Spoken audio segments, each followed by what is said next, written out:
Hi, I'm Lisa. Welcome to my channel. This is my random recipe. These are dessert. Today I'm starting in on the cheesecakes. Sorry, but I only have 4 cheesecakes in my collection. I hope you find something you like. Today's cheesecake is called 3-step cheesecake. If you're ever pressed for time, like I am today, this is just the ticket. This one looks pretty easy. It even calls for a pre-made graham cracker crust instead of making one from scratch. I think I got this recipe off the back of a box of cream cheese. Hopefully it's a good one. Yes, I have made cheesecake before. I don't remember it ever being that terribly difficult. I know a lot of people like them, a whole lot. I guess the only way to find out if this is a good one is to get to work. Let's make some cheesecake. This recipe only calls for 5 ingredients, and that's including the graham cracker crust.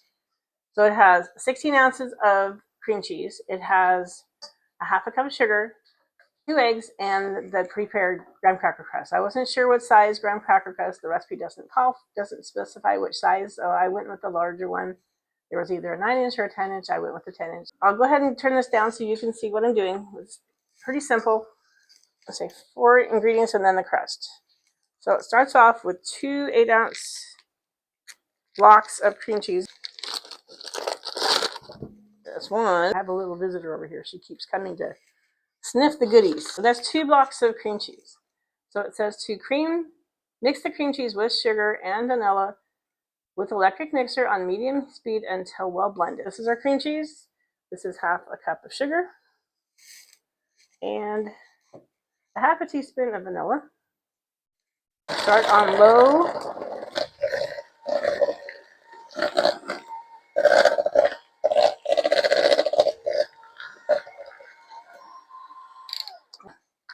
So then we're supposed to add 2 eggs. I'll set this aside for a moment.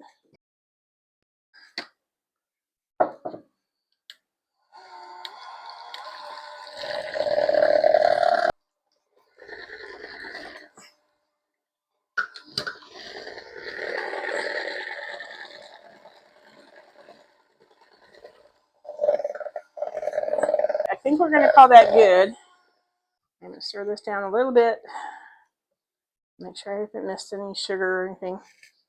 Okay, so that's it. That's what our cream cheese filling is. We're going to put this in a 10-inch prepared graham cracker crust. So in it goes. All right, we'll call that good. This is going to go into an oven. It's at 350 degrees. It's going to bake for about 40 minutes until the center is almost set. After that, it will cool and it'll need to go into the refrigerator at least 3 hours or preferably overnight. So we will see you back soon. I am back.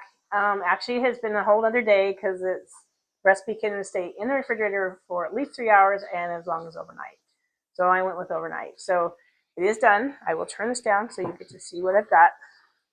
The big reveal. All right, so here is my cheesecake.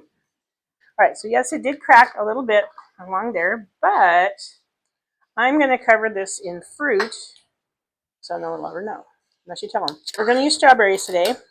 This is strawberry pie filling. We'll just I'm going to spoon this out.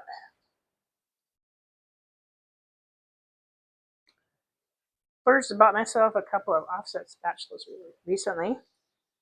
So I'm going to use it to smooth that out a little bit. Get it to the edge so the cheesecake won't fray out. Okay.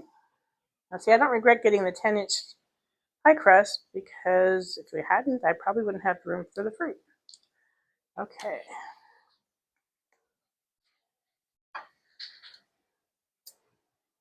All right, so I'm going to cut a piece. Go for kind of a small piece. And my coworkers are going to love me. I'll set this aside. I'll turn this up so you can see my reaction.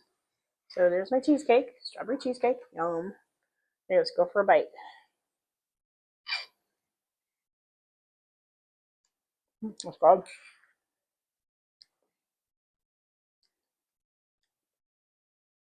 I like that.